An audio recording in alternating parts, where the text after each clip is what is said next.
If I am trying to convince you to do something, I'm going to have a lot better success the more I know about you. The goal is not the first meeting, the goal is the second meeting.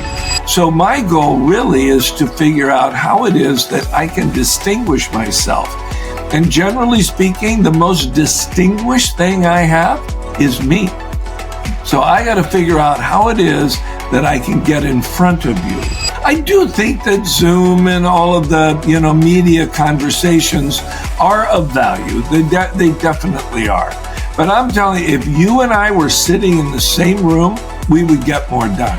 We'd get more done quickly. We'd get more done in a much deeper way. So I think to bucket young people as not being responsive or only being on their phone or not really wanting to talk to a boomer or whatever, I think that's because you didn't try to reach out to them. You didn't come to them. Welcome back to the Hustle and Grind podcast, the show where we dig into why real entrepreneurs trade comfort for conviction. This isn't about vanity metrics or overnight success. It's about the stories behind building a reputation that actually matters. I'm your host, Andrew, keynote architect, platform builder, and fellow founder in the trenches. Today, I'm sitting down with Fred Steck, a seasoned business leader, author, and investor whose career spans 4 decades of high-stakes finance. He's a name many in the industry know from his time as a pre-IPO partner at Goldman Sachs, where he led the landmark $500 million Bishop Estate investment, a move that redefined deal-making. But Fred's conviction doesn't stop in the boardroom. He parlayed that acumen into building a massive 5,000-acre sustainable ranch, combining business success with genuine environmental stewardship. As a trusted advisor and board member to organizations like the NPR Foundation and Arevo Solutions, Fred now regularly speaks to high-ranking institutions on the very foundation of lasting success: emotional intelligence and relationship building.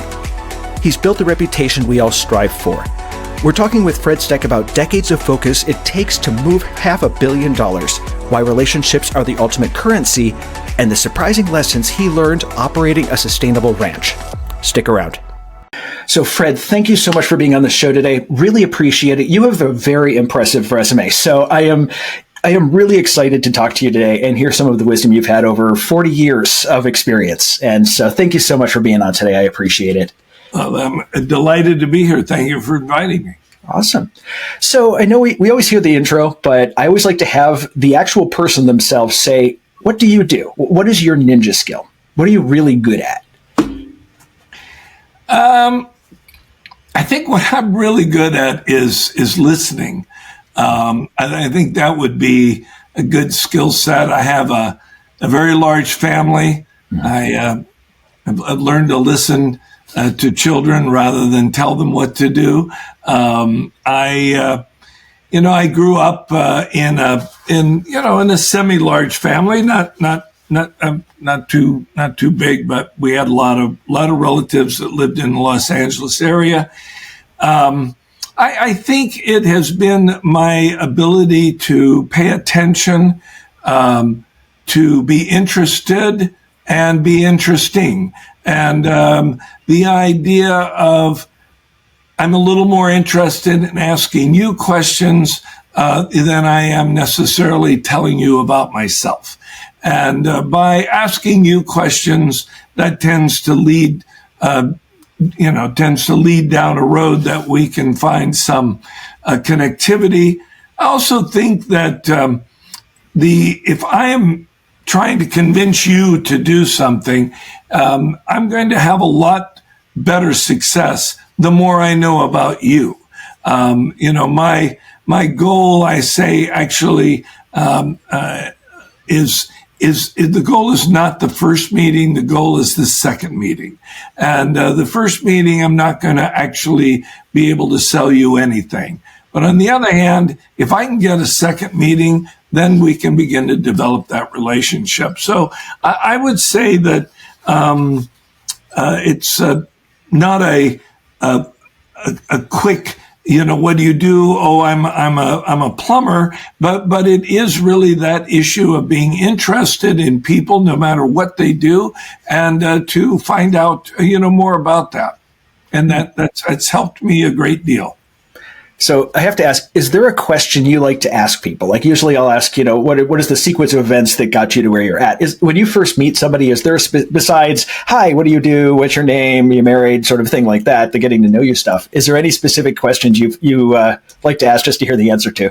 I don't think there is. I mean, honestly, because in a relationships, in spite of the fact that there are 9 billion people in the world and we all have relationships in one way or the other, but the human experience is broadly unique.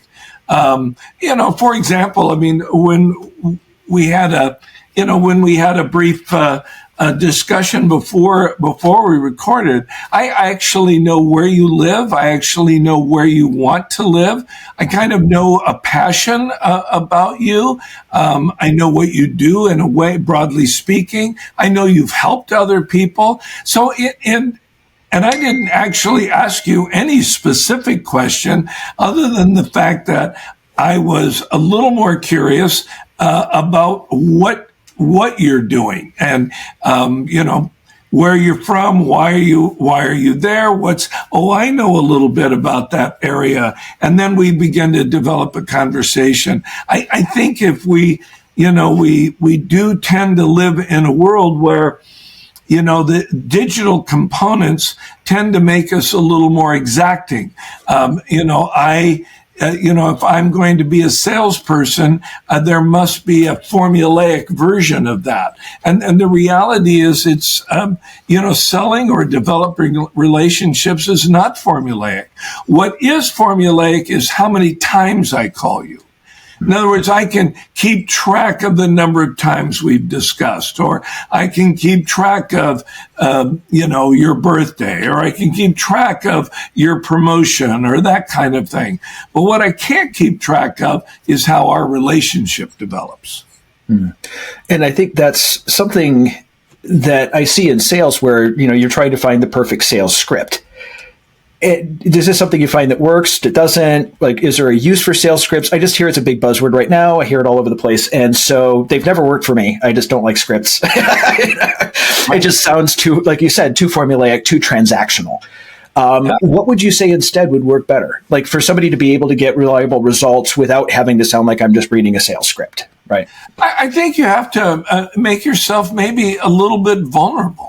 I mean, that sounds like, oh my God, vulnerable. If you look it up, I'm going to be weak. I want to be strong, that sort of thing. But vulnerability means you might say, oh, I actually don't know how to do that.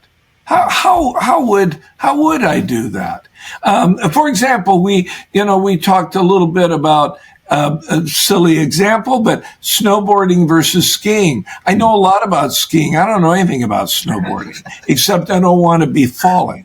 But on the other hand, I might instead, I have two paths. I'm a really good skier. I do black diamonds. I do whatever. On the other hand, I could say to you, oh, really, you snowboard? I'm always afraid that I would spend most of the day falling. What's that like? What is that? How do we get out of that? So it's a little bit, I can either chest beat on what I can do and tell you all about that. But if I'm doing all the talking, I'm not really learning much about you. But if I say, well, no, tell me about snowboarding. How did you overcome that inertia of falling and then getting up and starting again? What does that feel like? So now our relationship is a little bit different. You're now going to talk about something that was difficult for you that you overcame, and I am going to actually learn something about something you do that I don't. So if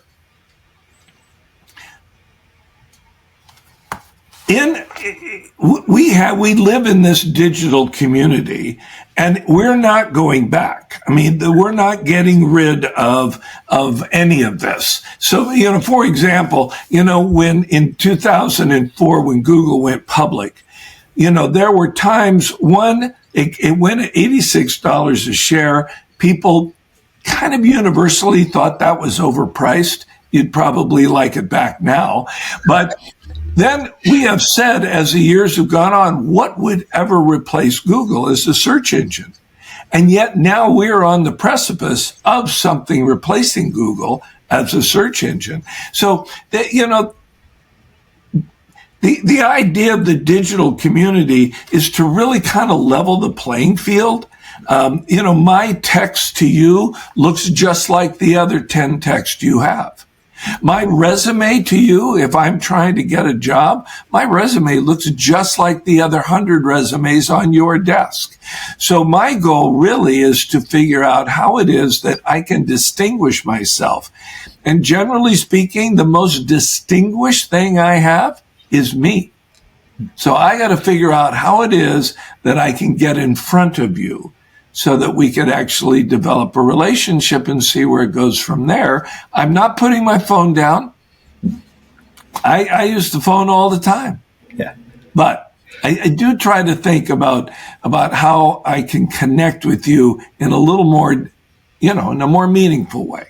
Yeah. A more vulnerable way, if you would. Mm-hmm. And I think, for me, most of my 20-year career has been online. And so I got to watch that difference between in-person and online. I've trained in both modalities, and they're different, but I think you can connect in both of them. But I think there's just a different way to do it. And I think also having online and everyone being able to be connected, you literally can be connected to, billions of people. I think it actually makes it easier for us to connect with each other simply because we now we don't have to be in close proximity. I can be like, you're in Northern California. I'm on the complete opposite end of the country, and we're having a conversation. And I think that's something that has helped, where technology has helped us. What have you seen? Because you've done this for years. You've done this longer than I have.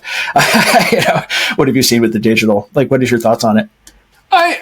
Honestly, I would be under the heading of probably old school. I do think that Zoom and all of the, media conversations are of value. They definitely are. But I'm telling you, if you and I were sitting in the same room, we would get more done.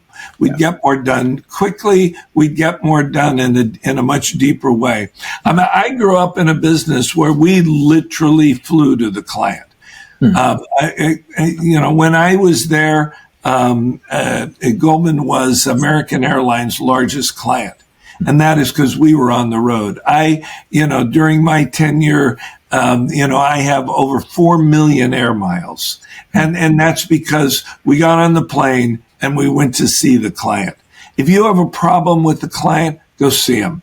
We might be able to solve it on the phone. Maybe we'll do it as Zoom, but I tell you, you're going to be far more effective if you're willing to make that expenditure part of your business expense, get on the plane and go see them. Now, we're not going back to where we don't do calls like this because they're highly valuable. The idea of being able to be exposed to your podcast, be able to meet you, it's really been effective. And that is actually was only caused because of our advancement in a digital community.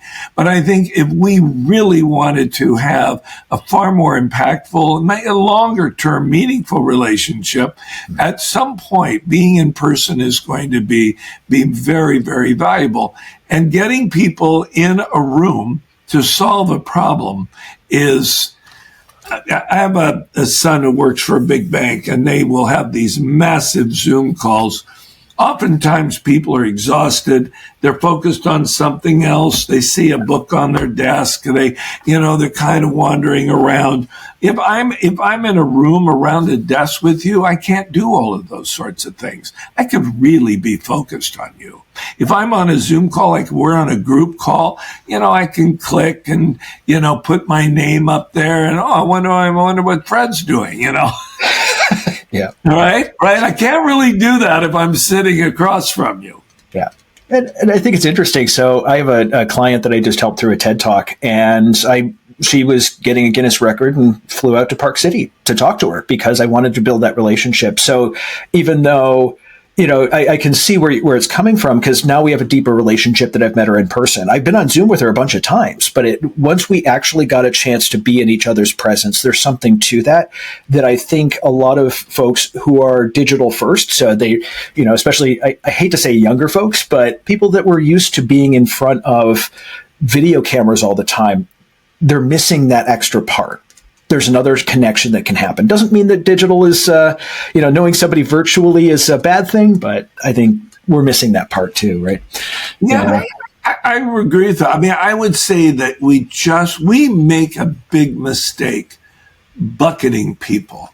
So, for example, about earlier this summer, I gave a talk to 500 high school seniors. They're about coming into was a pre-college program at UC Santa Barbara, and they're all high school students on their way to college. So I had a prepared talk. They all sat there very quietly, no phones. And then I opened it up to Q&A. And I came off the stage and did, my best Seth Meyer imitation, right, where you walk through the audience. They literally kept me there for almost an hour and a half asking questions. So I think to bucket young people as not being responsive, or only being on their phone, or not really wanting to talk to a boomer or whatever, I think that's because you didn't try to reach out to them. You didn't come to them. A famous author, Tom Wolfe, when asked in an interview how it was that he could get the gangs of Los Angeles to talk to him for his book. Now, Tom Wolfe dressed in a white suit, the white hat. He's a Southerner. He looked anything but, a gang member. But he said, how do you do that? He said, I come as my authentic self. I don't come dressed as a gang member to try to fit in. I come as who I am. And if you do that, people respond to that. Yeah, absolutely. No matter how old they are. This whole thing of people, those young people. I said, well, really? Well, you were that person once. So remember that. Right? Very true. Very true. Put that old card on me. You don't know any more now than you did then. So let's be real. Very true. Very, very, very true. So now, another question I'd love to ask, talking about questions. How did you get to where you're at? Like, what was the series of events that brought you to talking about communication, and your book that we'll talk about in just a moment here? Yeah. I was not the guy that had a plan. I would say that my youngest daughter went to Duke for 1 year, and then didn't like it and transferred to Wesleyan. And part of it was that, Duke, no disparaging remarks, but a lot of people that go to Duke they know they're going into Wall Street, or they know they're going to be an attorney. They have professional schools there, and students go there. My daughter is an artist. She's, she writes and makes movies, right? So Duke was not her best school. But I did not have a plan. Quite honestly, and I wound up taking advantage of what was presented to me. I would say that's how I got here, was denying what had been presented and seeing how it went, and being available to see if that were something that fit. So I went to UC Santa Barbara. I was a history major. My first professional job was as a lifeguard. My father was this, brilliant Harvard attorney. Graduated Harvard Law at the age of 22. He was that guy. Anyway, He said, you really need to get a real job. And I said, well, I'm saving lives. How many? Anyway, I wound up going to work for a firm called A.G. Becker, which was a Chicago-based investment bank. They don't exist anymore. I think they're part of Merrill Lynch. Mm-hmm. Anyway, I worked for a guy who was very detailed. I mean, he would come in the morning and he would comb through the newspaper to find, any articles about clients that he covered. He knew their birthdays. He knew their anniversaries, promotions. He was really, really focused on that. And then I got called up for active duty in the military. And when I came back, I had my then wife grew up in the Bay Area. We had rented an apartment. And as it turned out, when I got out of the military, John was the manager of the Goldman office. And, they hired me. I was not a traditional MBA Wharton guy. Yeah. And I worked in the San Francisco office, for 15 years. Then I was promoted, then became national sales manager and wound up moving to New York, was there for 10 years, then came back to San Francisco and did another stint for 5. And then I took a bit of a hard left turn and became a horse trainer. And that taught me a lot about human development, human relationships. And then I came back to San Francisco and started writing. There are stories to all of this. There were, none of this happened just like that. But it was really I answered in that way because these were things that came to me that felt meaningful and felt like I was fortunate to have a number of things in my lifetime that could be of value to me and could teach me something, versus kind of going from investment banking and then doing a hedge fund and staying. And listen, I think that's fantastic, but I think the idea of being open to what life presents you also gives you great opportunities to have a somewhat expansive life that touches on a number of very different, avocations. Mm-hmm. And I, being one of those people too that have had a bunch of different jobs and kind of pivoted a ton of times, it really, I have a really large breadth of knowledge, and I'm going to go do whatever I think is really interesting, right? It's kind of fun, Yeah. Yeah, it's like, when you answer the question, that, wow, Andrew, how did you know that? He said, I'm a font of superfluous knowledge. I think that is a whole lot better than said full of useless knowledge. I think I like the way you said that better.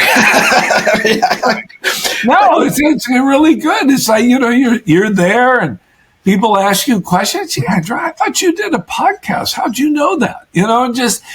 Because you were present and available. Yeah. And that is, how did you get from here to there? Is that I was present and available. And if you do that, it's the availability part. And then also, they're both important. Being present, I'm really interested in you. And I'm present. I'm here. I'm not talking to, oh yeah, look, I'm not on my phone. I'm here. I'm in this conversation, which is actually, to give a shout out to media and Zoom. One of the, not that we're on that platform, but given these platforms, as long as we are still here, it does really make us very present. It's hard for me to be engaged in another conversation when you and I are on this platform. If I'm in my office and I'm, big and real and, somebody might call, I might get distracted. There was, really one of the senior partners at Goldman, Bob Rubin, who that became a Treasury Secretary. He was amazing in his ability to be present in your conversation. If he was talking to you, you would have thought he had nothing better to do but to talk to you. He was lasered in on that conversation. It was an amazing skill set. Yeah. And, there you go. Interesting. Cool. So let's talk a little bit about your book. I know you've got a book that just came out called Connectability. Talk a little bit about that book. Like, let us know a little, like maybe Reader's Digest version of it, or what was the impetus behind writing the book too? Like, why did you write the book? Well, I wrote it for several reasons. When I was a freshman, I went on academic probation my very first quarter. Immediately I'm in trouble. My father, who I mentioned earlier, was literally a brilliant guy, genius type, graduated, was an amazing attorney. And he wrote me this letter. The gist of the letter is, your mother and I are very supportive, blah, blah, blah. Get your act together. Okay? But he was a great letter writer, and he did it in such an elegant way. I can't find the letter. I have looked. I've moved multiple times. I look everywhere for this darn thing. And I thought to myself, you know what? I'd like to leave my kids a little something that maybe philosophy, something that they could refer to for their dad. That was one reason. The other reason is I felt very strongly that what I was talking about, the ability of continuing to develop human-centered relationships, was a valuable thing to talk about and was very important to me. And it was also, so when the publisher asked me, why did you write the book? Same question. I said, I gave him all of those answers, and I said, I would like to be hired. I would like to be hired to come and talk or consult about this. And so in a way, this book is my calling card. Oh, Fred, what are you going to talk about? Read my book. So there were multiple reasons why I wrote it. My editor coach, not ghostwriter, she was an editor coach, said, who are you writing the book for? And I gave her this long, no. Who's the one person you're writing the book for? And I said, I'm writing it for a young woman who is in a male-dominated business. And the reason is my belief is women are far better at all the skill sets I talk about in the book. And yet they kind of not dumb themselves down, but they tend to, dress in a more male way, if you would. And so in order to compete, and they don't need to do that because they actually hold the skill sets to develop these long-term relationships. And so that's who I wrote the book. That's why and who I wrote it to. Awesome. Cool. And for those that want to read the book, you can get some additional information in the show notes so people can get it. But fantastic. Absolutely. And the book essentially is not an anti-digital book. I mean, I say it in the intro. We all possess these skills. It's just a reminder to use them. It's a reminder to use these skills and in the way that will really accentuate how good you are along with your digital conveniences. Cool. Fred, thank you so much for being on the show today. I really, really appreciate you being here. Thanks for spreading some wisdom for us and really showing us a skill set that I think we need to perpetuate, and that is the communication end of things. So again, thank you so much. Andrew, super, super gracious. I have great gratitude. Thank you so much for having me on. A lot of fun. Thanks for tuning into the Hustle and Grind podcast, where we unpack what it really takes to build something that matters. If today's conversation hit home, do me a favor. Share it with someone who's in the trenches too. And if you're building your own brand, platform, or message and want help turning that story into serious authority, head over to theauthorityforge.com to see how we can help. Until next time, keep showing up, keep shipping, and keep chasing the work that sets you on fire. I'm Andrew, and this was the Hustle and Grind Podcast.